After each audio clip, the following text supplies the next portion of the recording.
So, Rebecca Feiner, I tell you where we are. I know where we are. As the art detective, we're in southern Jutland. Yes, in the city of Aabenraa. And we'll see that on screen, Yes. in text, later. No, we won't. Because we arrived at a very tiny castle. And the only reason why it's allowed to call itself a castle is because it was built by Queen Margaret I. And we go to an exhibition. As you see in the background, there's a poster. And what's the title of the exhibition? I believe the English translation, I've been told, is In the Shadow of Defeat. But maybe we're going to be in the shadow of victory. So, TV Flux, what is my art detective mission here in this castle? I'll tell you what it is. It's to find the last painting of LUDVIG ABELIN SCHOU, the painter that did the portrait of your previous chess opponent. Okay, let's find out.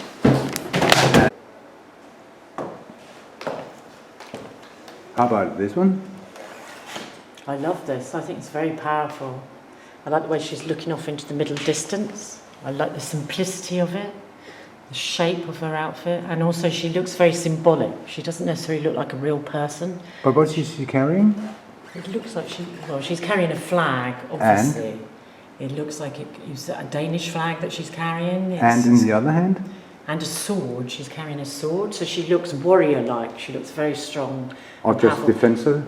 No, I'd say she looks strong. She's striding forth. Her skirts are up, but she's very symbolic, so it's not like a real representation of someone. But I like it. It speaks to me. What do you think the title is?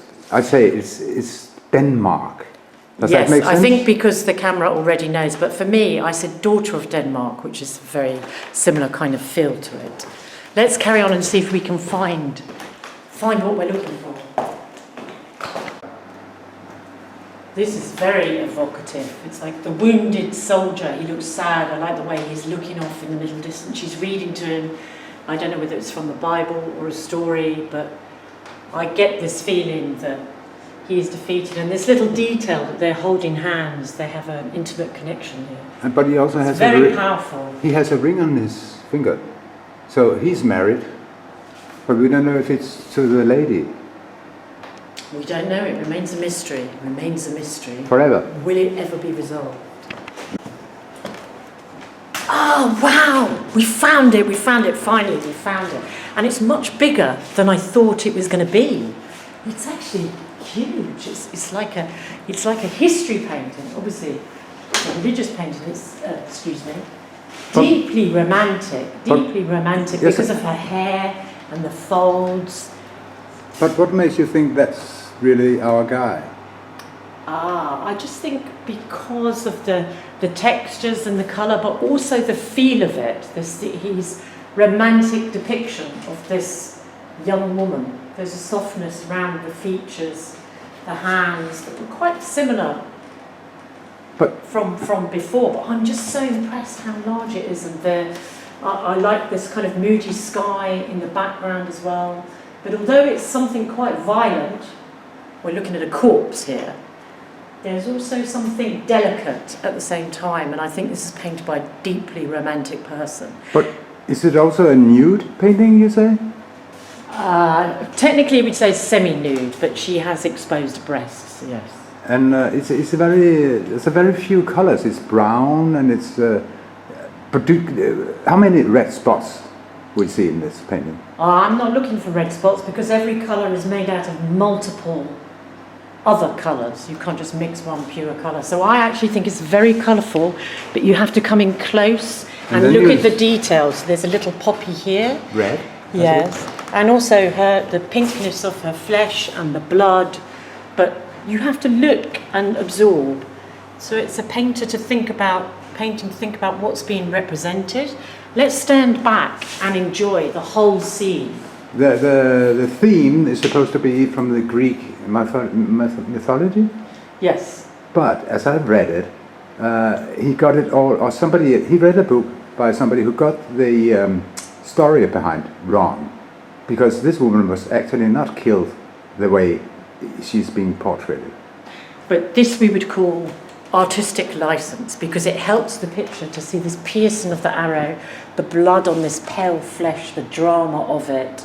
I think he's allowed himself some artistic license. And also, if you died in such a violent manner, I doubt that your hair would look so beautifully arranged with pearls in your hair and these folds of material. He's also showing off his technique. He's saying, I can do this technique and paint the folds and bring them to life so that you're almost standing in the painting. So it's good work, this one? I think it's a beautiful piece of work. It's deeply romantic. I like the way that your eye travels round in a circle and then you come back to see this kind of maiden who has died. Could you possibly say that the mythology of it is just an excuse for having a nude painting?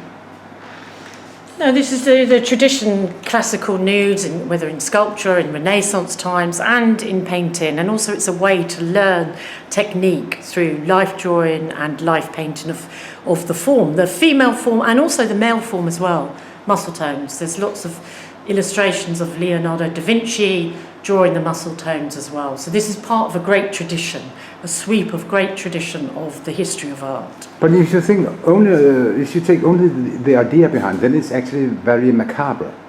But this you enjoy it, looking at it. I think it's been, the scene, the death might be seen as macabre, but after all we all die, so it's a universal theme, and I think it's been done with great delicacy. Yeah, there's no glorification. This is not a horror film. It's not a blood splatter. No. It's been done with great delicacy, great care, and I would say with great love and attention.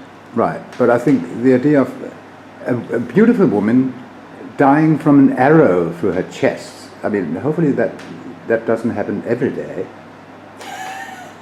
Well, I think if we're looking at Greek mythology, their myths were quite violent because they were ideas of teaching, like you might have a fairy tale. It's to teach you moral lessons. So we don't necessarily take them literally, and they didn't take them literally. They used them as lessons to teach themselves. You know, the word hubris is Greek, of course, so that you don't get ahead of yourself, so you understand where you are in the cycle of life, to kind of ground you in humility. And these stories of the gods and what they got up to, sometimes they had tragic deaths, sometimes they had great triumphs, but these are lessons that we can learn from as human beings. Now you've seen, I'm afraid, just a few of this painter LUDVIG ABELIN SCHOU's painting.